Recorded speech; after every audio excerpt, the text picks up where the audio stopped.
Okay, so what we're going to be talking about today, the topic, is something that I think of as playing according to the needs of the position, which is kind of just a fancy way of saying, figuring out what to do and what's important about the position and playing to your strengths, playing against the opponent's weaknesses. In many cases, this refers to just what's going on the chessboard, but as we'll see, there can be some psychological factors that play into it as well. This is kind of a classic example. Some of you guys might even recognize this position. It's currently white to move in the present position. And actually, maybe I'll ask you guys, how do you evaluate the position as it is? Some of you have already sent it to me, but if I could get it from more students, that would be great. How do you evaluate things here? Is it closer to equal? Do you prefer one side or the other? Definitely a lot of imbalance in the position.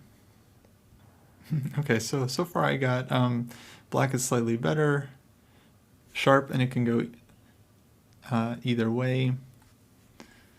Black has two bishops, but kingside looks somewhat exposed. Yeah. Okay, someone likes black's position. So it seems like, for the most part, people actually maybe prefer black slightly, if anything. Especially, it seems, because of the dark squared bishop, which, I definitely agree with you guys, is probably the strongest minor piece on the board, right? It's like an unopposed bishop. It's on this very open diagonal, and there's tons of stuff on the diagonal to put pressure. So black definitely has some weaknesses. If you guys are saying like light squares are definitely weak, like f5 square and these light squares, but black also has this very nice e5 square, and e4 pawn also maybe target. Okay, yeah, I think that's a pretty solid evaluation. And if the pawn was back on g6, then maybe we would say that the black is like clearly better, because f5 would be covered and black still has all of the same advantages as before. Okay, so in the game, white played the move bishop b5. Now let's flip it, and I'll ask you guys, what should black do in response? And okay, I think I'm going to close chat for this part, just because I want you guys to send me your messages privately. Thank you, Brian, for that. I'm not sure if you meant to send that to everyone or... Okay, so I'll give you a chance to think here for a second, try to figure out how black should respond. And if you want to say something, just let me know in your message. Okay, Davis, do you want to say your answer out loud? Cool. Okay, so I think that black should play rook d8, because if black plays bishop d7 or knight d7, then knight f5 is a major threat, and we will lose our dark squared bishop.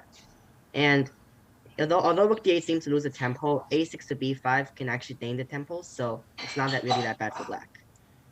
Okay, yeah, very good. I think that's quite good logic. Yeah, you can also go rook f8 here, but the main point is, black really doesn't want to trade off the light squared bishop. And it feels awkward to make a move like rook d8. It's like, feels very passive, but okay, what is white's bishop doing on b5? It's just going to get kicked with a6 anyway, and eventually the rook will come back. So black isn't actually losing any time. But on the contrary, if we compare it to bishop d7, white gets to trade off the light squared bishops and now has much better access to the f5 square.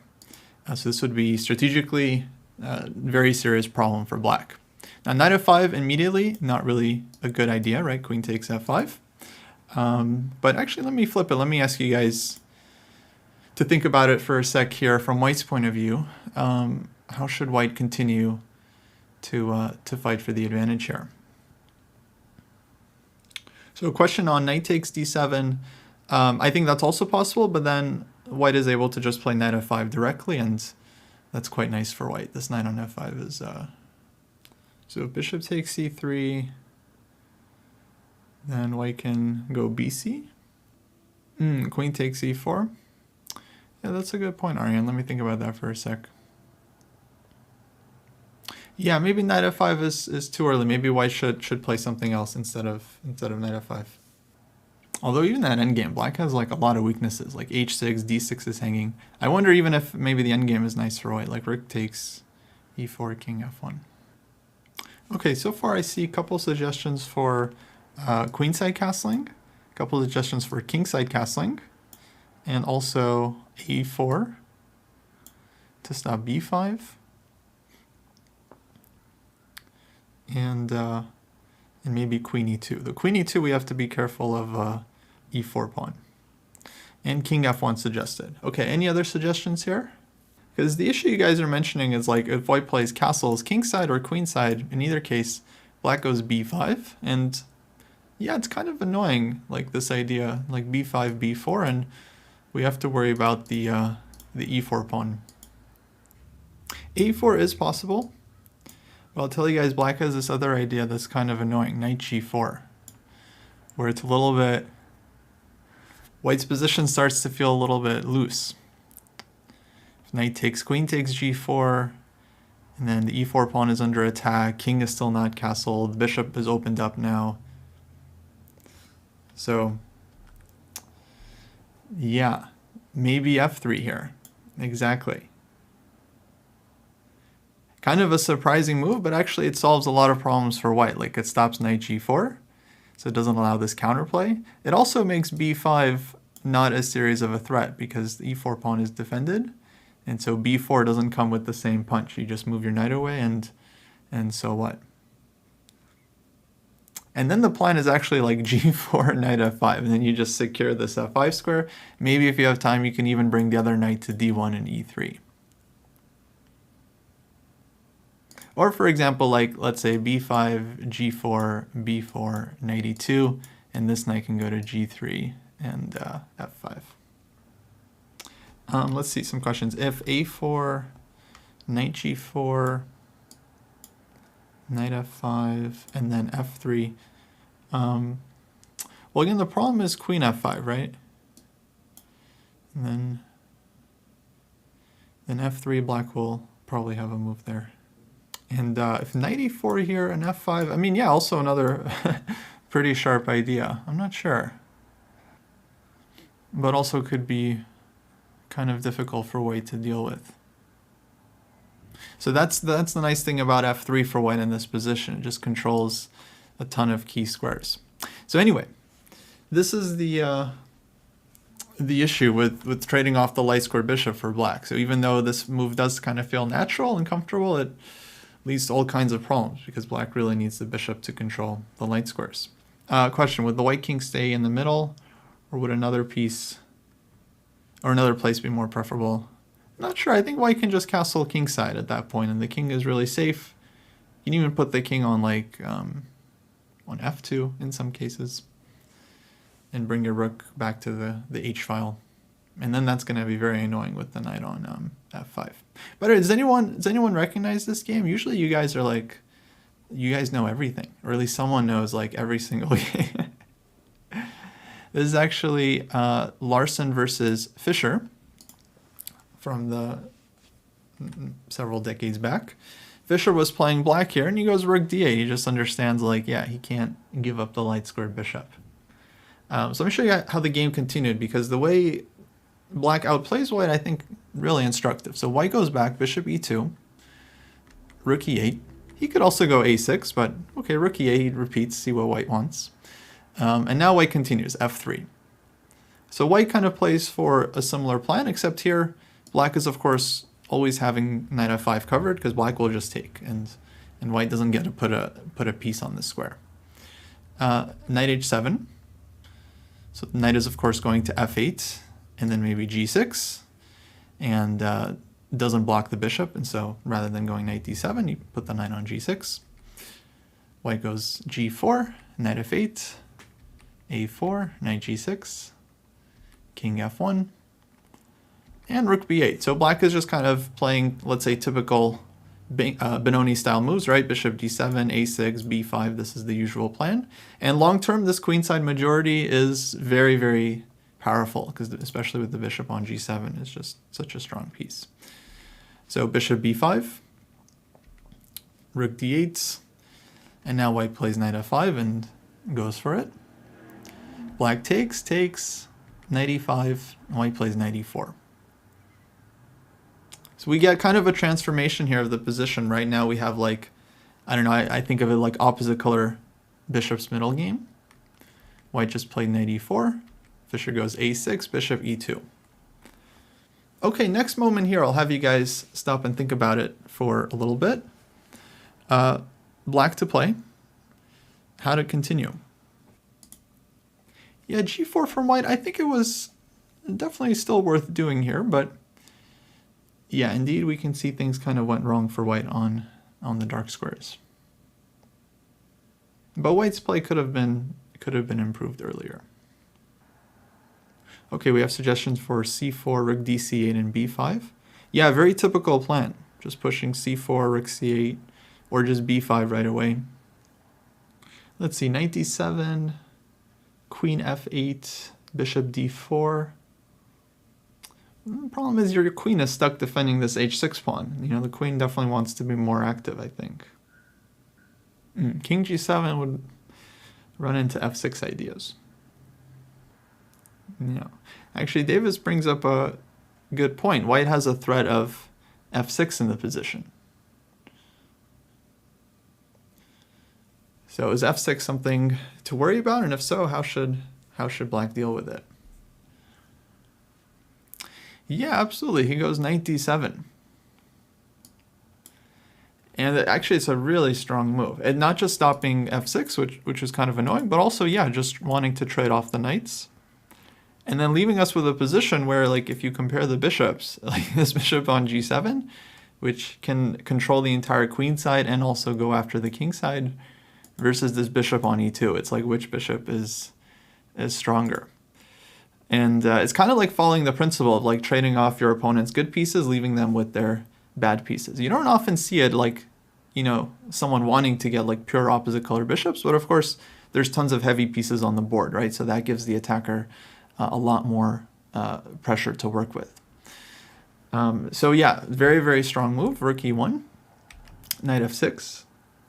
And now if we get this trade, then black's advantage, I think, becomes extremely clear. Like white's king just actually doesn't even have a safe square because, yeah, now all the previous advances have really come back. White can still try to survive, like g3, king to g2, but this is going to take a long time, and now black can just start pushing on the queen side, and yeah, this dark square bishop is super strong. So Larson went back, like just trying to keep the knights on the board. Probably a good practical decision, not to simplify the position in black's favor.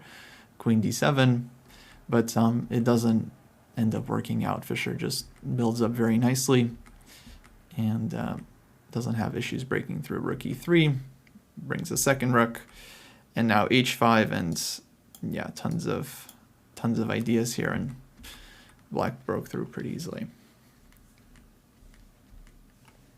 So yeah, very cool game. I thought just how Fischer outplayed his opponent in this one. Let's jump to another example. And actually, I'm showing you guys a lot of my favorites, the games that really made an impression on me when I was studying a lot and looking at a lot of the classics. Let's take a look at this one. Okay, for this one, I'll just quickly play through the opening. This was King's Indian, Petrosian variation. And this is actually pretty thematic what happens here. White goes bishop g5 and bishop h4. One of the ways that white can play in this kind of position. It's also very common to bring the bishop back to e3 now that we've provoked h6. But here bishop h4 gets played, g5, bishop g3, knight h5.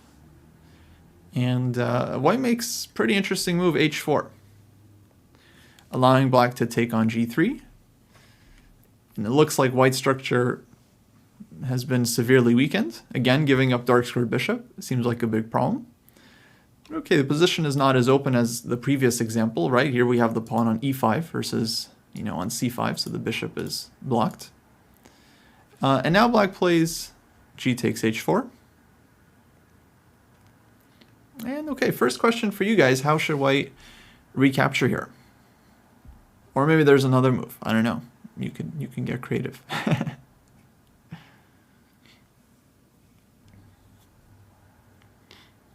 Okay. So let's see. Looks like a few of you guys want to take with the knight. I also see g takes h4. So what's the idea with taking with the knight here? What is white kind of playing for in that position?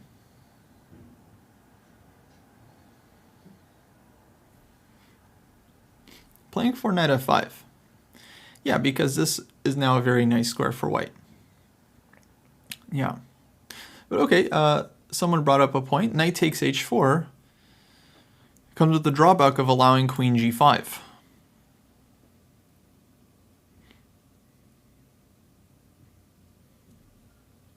Because then white will have to figure out how to defend the g3 pawn. We can go knight f5 there, but black will continue knight c5, for example.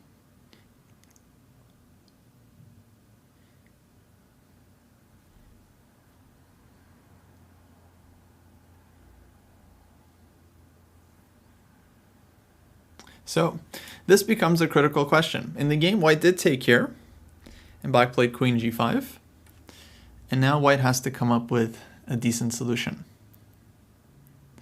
So I'll give you guys a chance to think about it here.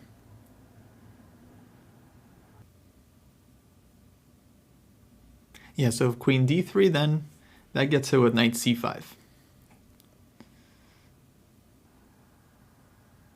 On king f2, I think the response is also knight c5. And then maybe black's next move there is f5. So queen c1. So king f2, knight c5, queen c1. Maybe just f5 there anyway. If you take on g5, I'll take back. I get the open f file. I don't know. Seems pleasant for black. I'm not sure. Seems at least nice. Okay, g4. Yeah, again, we got to worry about these dark squares. So g4, maybe knight c5 again for black. And in every variation, it seems like black is happy to play bishop takes knight as soon as it gets to f5. And then we kind of feel that Larson-Fischer game where it's like if black is able to make this trade and get to open up dark squared bishop, it feels unpleasant for white.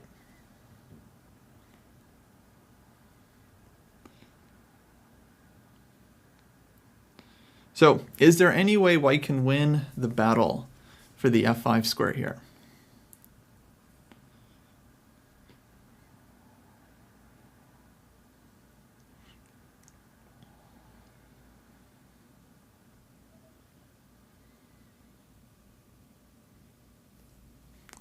Okay, bishop g4. But then what are we doing on knight c5? Because that is, again, the big question. And we have a problem with the g3 pawn.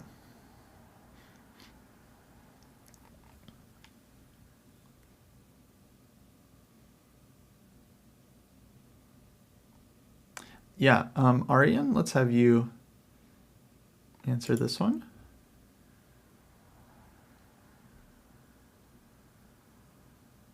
So we start with bishop g4. Mm-hmm.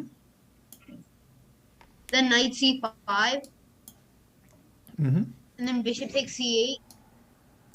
It takes. Queen takes g3. So queen takes g3 check, yeah? If black recaptures on c8, then what does white play? Queen f3. Oh, queen f3. Or immediate. No, I don't think knight f5 is possible because knight takes c4. And knight e4 is a little bit tricky, yeah? Yeah, so just queen f3 is the simplest. Queen f3 is simple, yeah. Maybe knight f5, knight takes e4. Maybe there's like rook h5 or something. You can... Yeah. But you'd have to, yeah, knight c3, yeah, it's not clear. So I like queen f3. Okay, so bishop g4, knight c5, bishop takes c8, queen takes g3 check, Then king f1. king f1. Then you're gonna take on c8, and I play queen f3. And black recaptures, and white goes queen f3. Okay, and what's your idea there? I'm going to put it on the board. Basically, okay. Like, we've given up the pawn, but what's white's compensation? You use the light scored strategy and play on the light scores around the dark scored bishop. Yeah, yeah, absolutely. I mean, knight is coming to f5, and this square is now almost untouchable for black, and if black takes, white gets to open the g file. Now it's just like knight f5, king moves, second rook comes to g1. White is just going to break through on the king side. It's just game over. Okay, very good.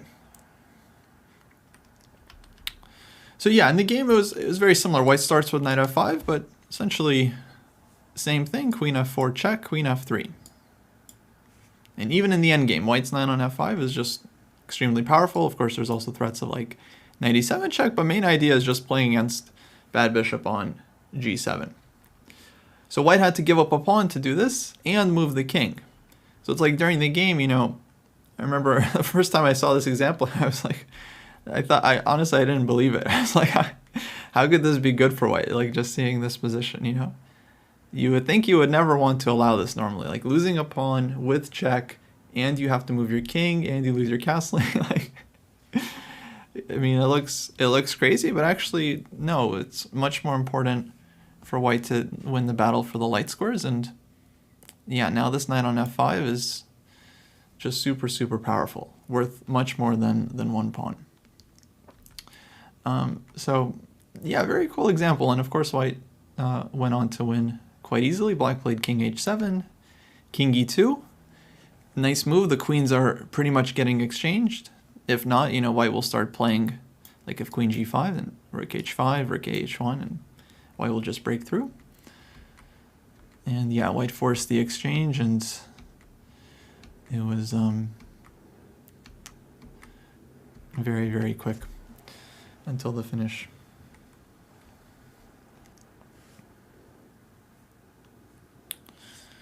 Yeah, Ariane, okay. Yeah, I was wondering about that. Knight f5, knight takes c4 line. Cool. Okay, guys. Very good.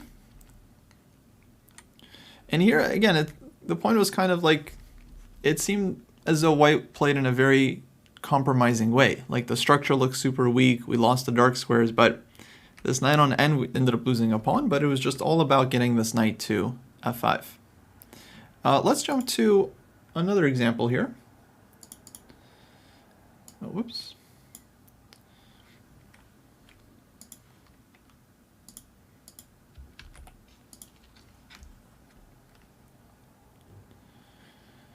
And I actually want to start at this moment.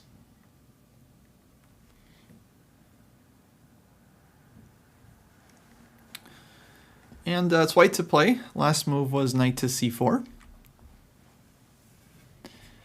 And I'll give you guys a little bit of time here just to start thinking about the position and try to understand what's going on here.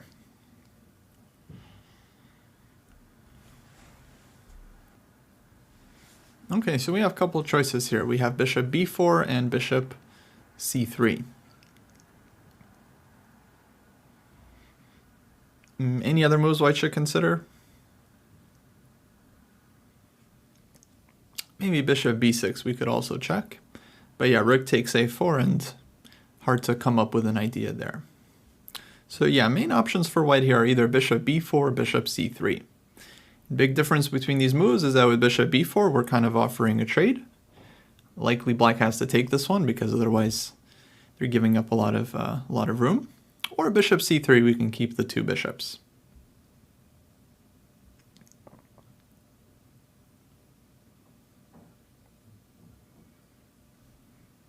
Yeah, how do we evaluate the position? Who's better here and why?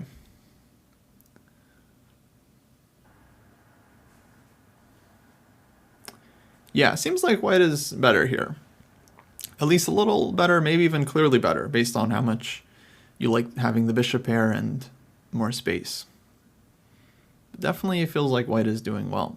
Also, rooks on the b file make a very nice impression, right? It's always good to be the one that's putting pressure versus the one that's defending, because you never know when there's going to be some breakthrough all of a sudden. Okay, so yeah, it's like a big choice here between bishop b4 and bishop c3, and both moves make sense, like, and I think both are good. In the game, is actually Magnus' game. He goes bishop b4, and I thought it was quite interesting that he trades off the bishop. I don't know if this was 100% the best move. I think bishop c3, white also has a big advantage, but I think it's just interesting that he decides now is the time to trade off the bishop pair. Maybe he just doesn't think he's going to get a better opportunity to do so. But now we start playing this kind of middle game, bishop versus knight. So knight d6, queen c3, rook a8, queen c2, defending the pawn, rook a6, and white goes h4. It's a very typical move in these kinds of positions where it's like we have a little bit of pressure, and now, well, what's the idea behind h4? Maybe someone can explain using words. Yeah, playing on two flanks. Absolutely. And specifically, why does h4 here kind of bother black? Yeah, because it puts pressure on g6.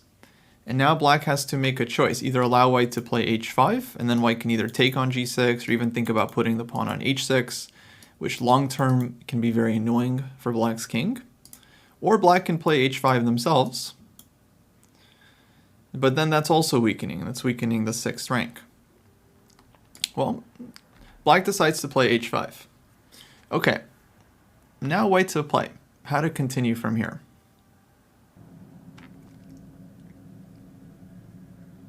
Yeah, Angela, do you want to say your answer out loud here? Okay, that's fine. Yeah, let me call on Aryan. So here, your attacks are blocked on both flanks. So strike in the center, e4. Okay, e4.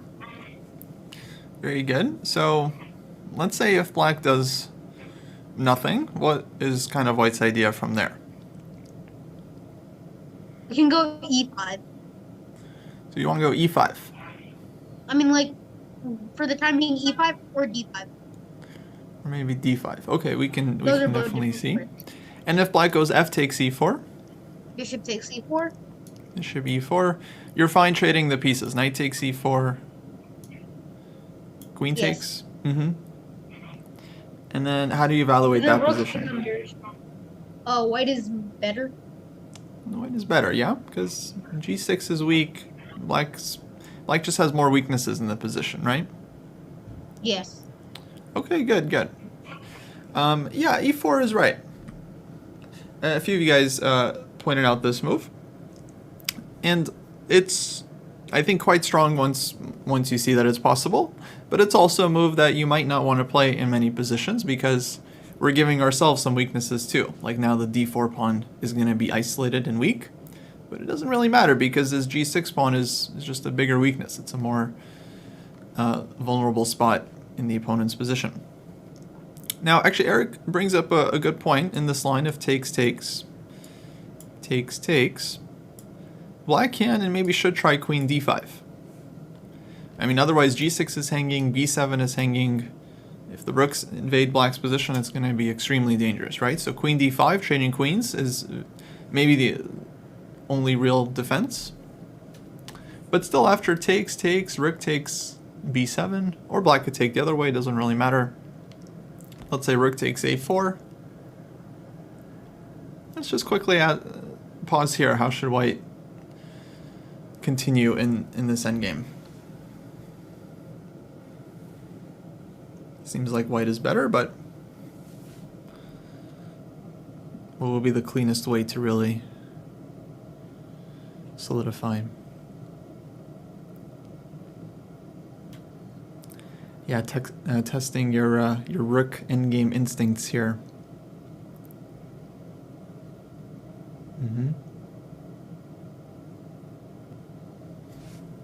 Yeah, rook e7, absolutely.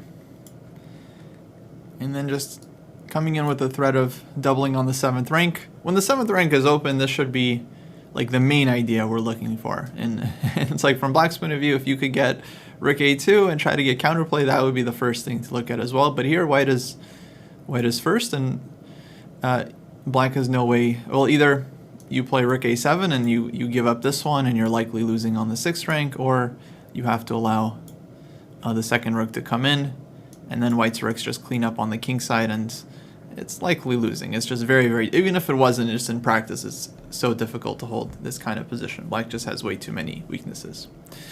So understandably, Vishy didn't want to play that. Vishy was playing black here, Anand. He goes rook 8 a7. So solid move, just defending b7 and all these lines as this pawn was hanging. And now how to continue from white here. A lot of you guys were saying e5, maybe d5. Let's take another look here. So d5, there's actually a couple issues. d5, number one, f takes e4.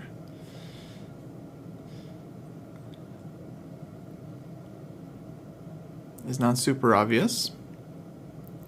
But also on d5, let's say black plays just c takes d5. I guess white would go e takes d5, and then e5. Because black is going to try to keep the position closed, right, against the bishop. And now knight on d6 looks like a really good piece. And white's bishop doesn't feel as good here. So that's kind of the concern with d5. And if e5, well, then we're closing the bishop again, right? And the position is now very blocked. So let's say black plays knight c8 here. So d5, I'm not sure. I mean, c takes d5, and then bishop is still going to feel blocked. If queen c1, maybe king g7 black will start with, and then if queen g5, maybe queen e7. And we can consider queen b2, but I'm not sure what I would think about, let's say, this position here. Let's say we get a lot of trades. And like king f7. Maybe white can just hold on to the extra pawn and say that they have a pawn up. But I don't know, it feels like it wouldn't be... Doesn't feel like it's the most white can get from the position. And maybe black can do something else here. Maybe there's something better. So yeah, it doesn't feel right to like keep the position closed. So some of you guys mentioned e takes f5 feels natural. Yeah, absolutely. After rook a7, e f5. Because that's what white was trying to do, is open the position for the bishop. And black has an issue of how to recapture. Because if e takes f5, then what would be the response here?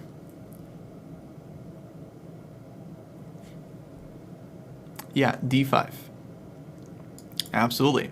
And now black doesn't have a convenient way to, push past or keep the position closed here. The diagonal is opening up, and now black's king is just going to feel extremely weak.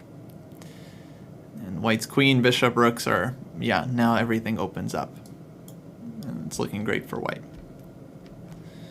So black played knight takes f5. But now we get the same structure we kind of wanted from before, and now black has a bunch of targets, and Magnus starts switching over to the king side, so rook e1, queen b3, just defending and attacking everything, king f7, rook e4, queen c2, goes rook c4, rook e5, and now black played knight e7. Okay, another interesting moment here. White to play. How to continue. Okay, a few suggestions so far. If you have a move for white here, let me know. Yeah, lots of tempting options, right?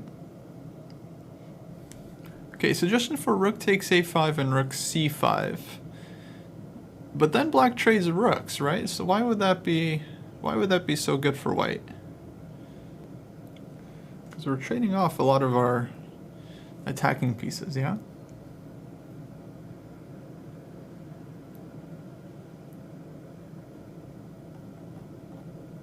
Okay, so there's a suggestion for d5. Yeah, d5 is a, I think, very interesting move.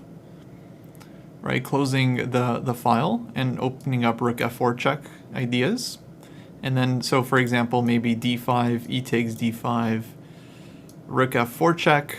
If knight f5, white is sacking on f5, and everything opens up. If king g7, maybe some sacrifice on h5 and rook g5 check. Yeah, feels very scary. So d5, I think there's quite a lot of potential there. Maybe d5, knight takes d5 should be black's choice, but still looks very scary. And there's also the immediate bishop takes h5. Yeah, a few of you guys have pointed this out. And it's actually quite strong.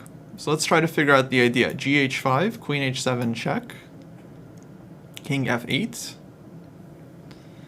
How does white make that work exactly? d5, I'm not sure. Maybe black goes knight f5. We'll get to bishop takes h5, rook takes e5, but yeah, for now let's focus on this main line. So takes.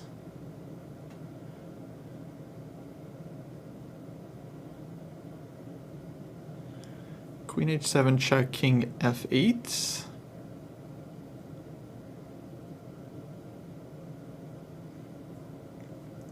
If d5 there, then knight f5. Oh, sorry, you guys are right. Yeah, d7 is hanging. Good, good. So takes, check, king f8, d5. Maybe rook takes d5. And then rook f4, knight f5. Yeah, you can win the rook on a8, but we've given up a lot of pawns as white, so I don't know.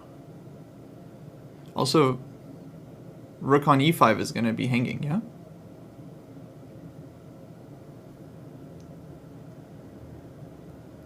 And if you take on d5, then queen d5 is with check, yeah.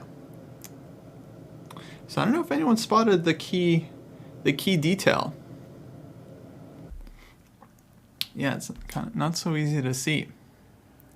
Magnus saw it, but he's Magnus. Although I think this was like a rapid game, so he probably didn't have a lot of time. If rook c3, then maybe black goes rook takes e5, d takes e5, and queen d5 check. Rook f3, knight f5. Yeah, if queen h8, then I don't know how much. I feel like black has some good compensation there. The rook on f3 is going to be awkward. Okay, let's put it on the board. So takes. Check here. And now white to play. Rook c5, I think black trades. And then pawn takes.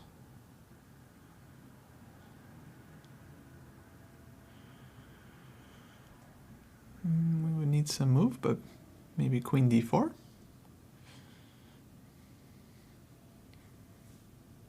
Like rook takes a4 maybe. For d5, I think we wanted rook takes d5. See what to do. I guess key point is that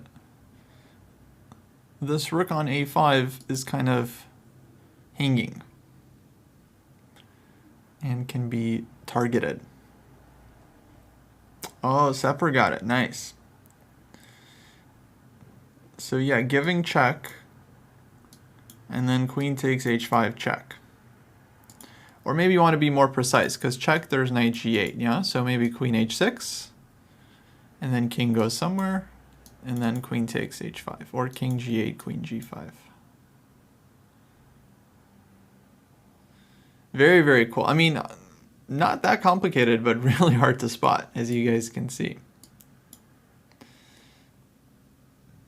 And then white wins this one, and okay, black doesn't have any. White is just up too many pawns here. If king g8, then queen g5.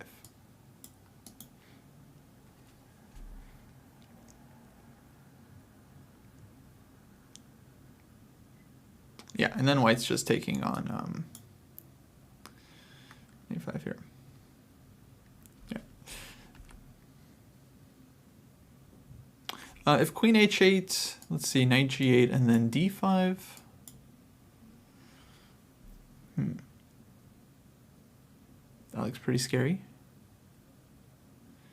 See if we can find a defense for black.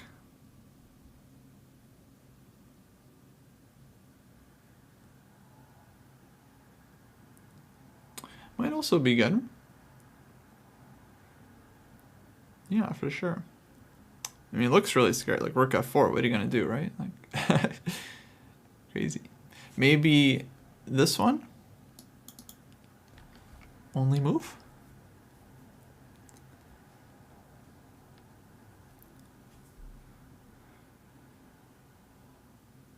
DE6? Yeah. Rook f5 coming. This was an option, Joshua. This was also an option for white. Yeah, it looks really dangerous for black. I don't know. Hard to see a defense.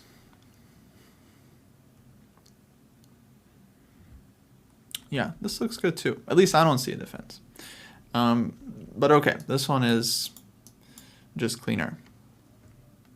And then against bishop takes h5, yeah, black could also take on e5. This is what happened in the game. But here white just recaptures. And now we have this queen h8 idea that you guys were seeing in the other line. Let's say rook f4, knight f5 takes, and here white isn't like getting caught like rook f3, queen d5. Here it's just exchange up.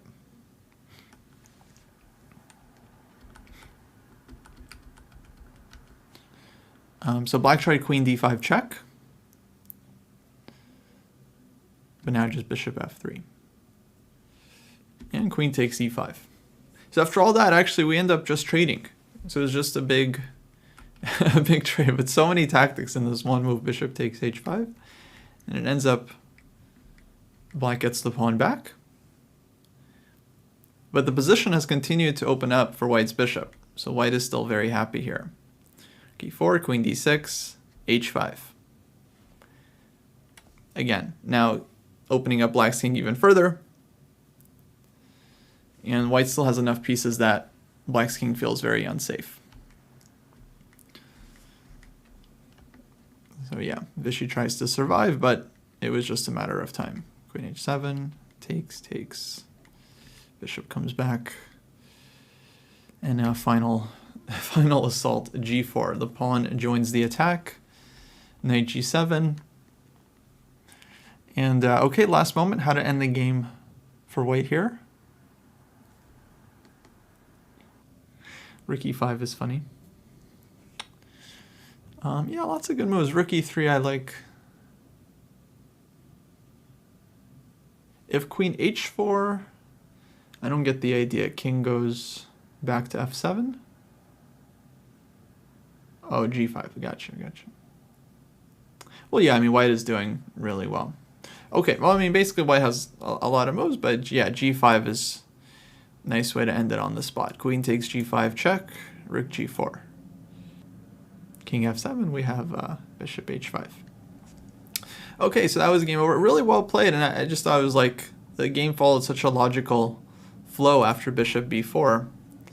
It was really nice how it just follows this one kind of trajectory, just like trades off dark square bishops, gets light square bishop against the knight, and then from here white's play was all about trading as many pawns as possible. So h4, h5, black doesn't allow it, e4, black doesn't take, e takes f5, and then, okay, it was hard to set up g4 here with, you know, this knight on f5, but Magnus just keeps building up, and then eventually finds this really nice breakthrough. Wasn't the only way to play the position, of course. White is still very much better here, but okay, this was a really nice shot. And it was just, yeah, all about opening up the position, even here. Rook e4, h5, and that's it. Black couldn't hold on in the end. Okay, I had a few more examples for you guys, but maybe they'll have to wait until next time, because we're out of time. But yeah, good work, everyone. Hopefully you have a good holiday, and good luck if you're playing next week, which was like most of you guys. Hope you crush it, and I'll catch you guys next time.